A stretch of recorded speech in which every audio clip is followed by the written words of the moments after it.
on the person, but for me, the only right answer for me personally is be the guy with that $50,000 in investments that are going to grow over time. His investments are still going to grow.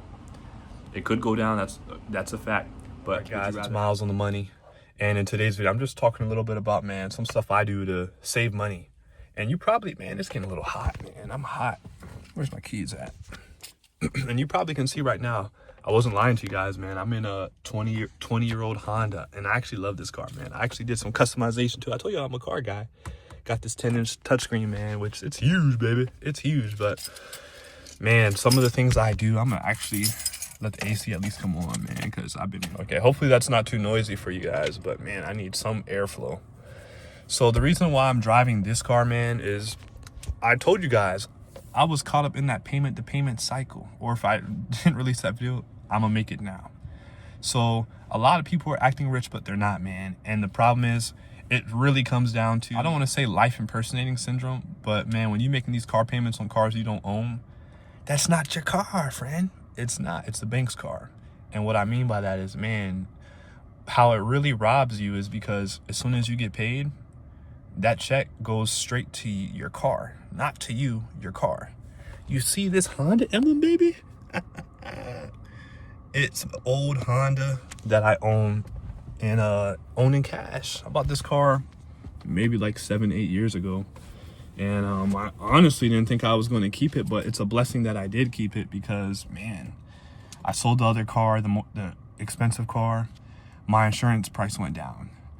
It went down drastically, actually. I want to say it went down like $300 to $400 a month. That's how much less it costed me. And also, no car note. I wasn't in the negative. So that was huge. No car note. More money. Hey, I can invest. This is Miles on me. I can invest this money, or I can, if I want to, I can spend it, or if I can save it, or I can use it to travel. You guys, man, we got to start prioritizing the right stuff. I know it's not just the younger generation, it's the older generation doing this stuff too, man, but hey, we're better than that. We're smarter than that.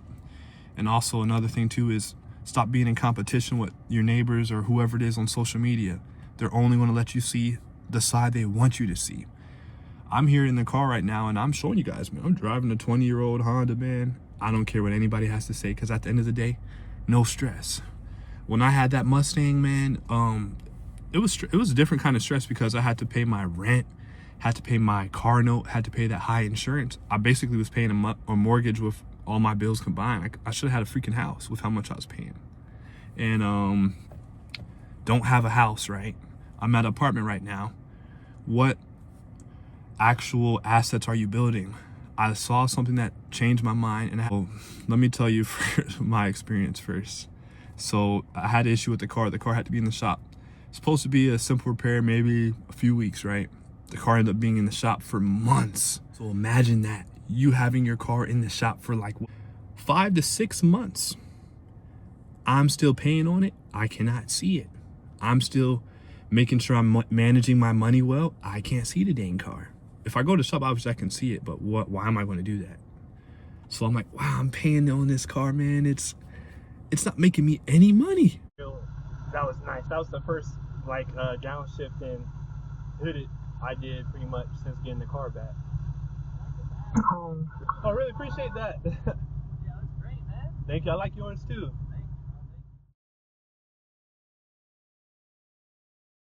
I'm like, wow, I'm paying on this car, man. It's not making me any money. A liability. And by the time I get this car paid off, which I could have paid it off, guys, but the thing is, I don't like using my own money. I'm gonna explain it for someone who may not get what I mean. So yes, you can leverage stuff like stocks and stuff or use loans, which personally I don't want to be in any loan. I don't want to owe anybody.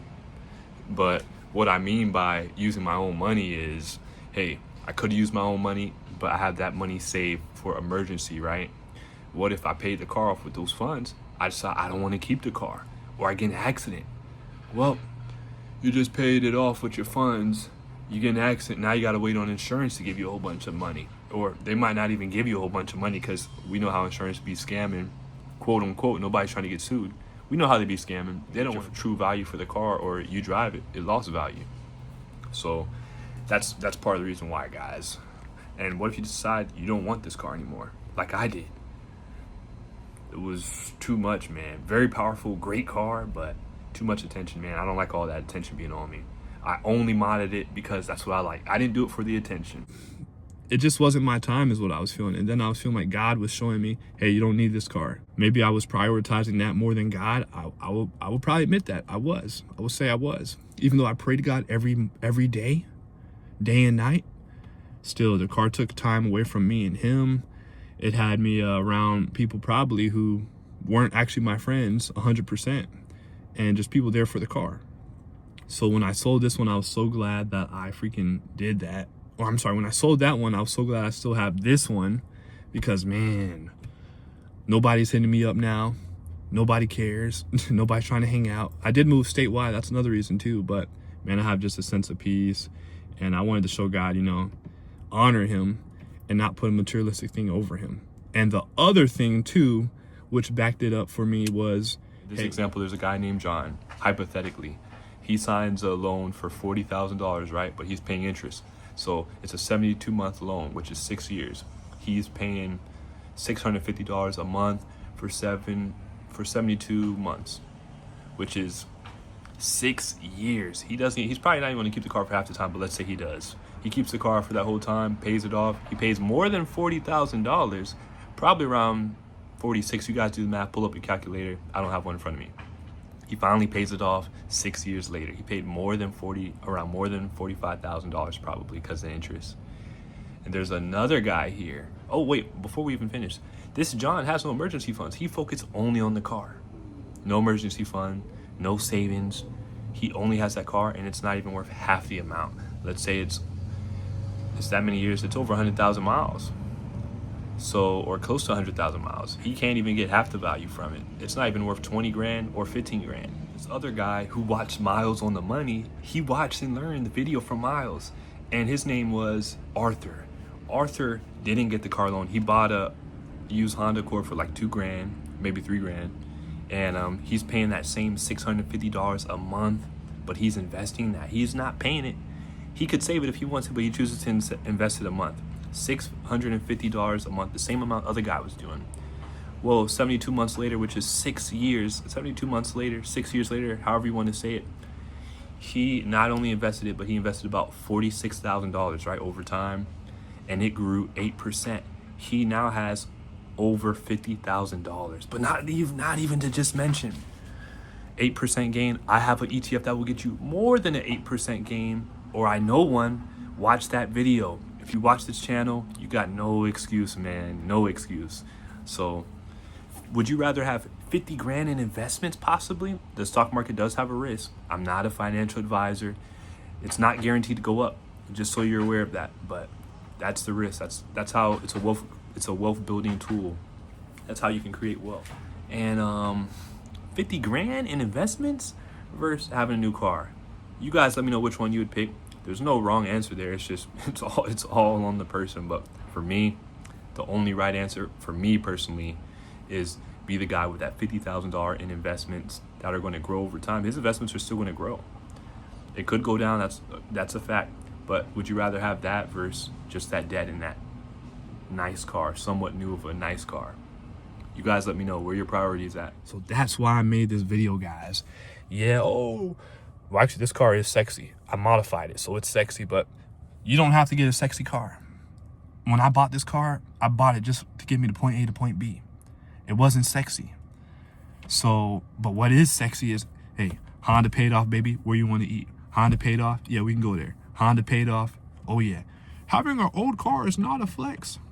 It is for some people because we don't have stress. We don't have that same kind of stress that new car is going to give you. So, dude, what do you guys drive? And this isn't to shame anybody for driving a new car. This is just, not everybody's in the paycheck to paycheck cycle, but there's a lot of high earners out there who are making over 100,000, and they're caught up in the limelight of competing, and they're in a paycheck to paycheck cycle. But let's say even there's low income earners who are not. People making less than 40,000 a year. People making low money, and they are in a paycheck to paycheck cycle, but there's also some not, because they do the things other people don't want to do, driving these old cars that are paid off. Oh, when something goes wrong, it's a 20-year-old car, it's a Honda. It's not going to cost a whole bunch. A lot of this stuff I can fix myself or find a mechanic. Not gonna charge me out the butt. You could have an old car but a nice bank account, guys. That's what I'm hinting at. Do you want that, or do you just want the materialistic stuff? That's shallow. Let me know in the comment section. Do you guys have a new car? And just because you have a new car doesn't mean you're shallow. You could have it paid off. I'm just talking to the crowd out there who's living paycheck to paycheck. So let me know in the comment section, what are you guys driving? Are you liking it? And what are your thoughts on this video? If you like to see videos like this, hit the comment and like and subscribe button. Peace. I'm out of here.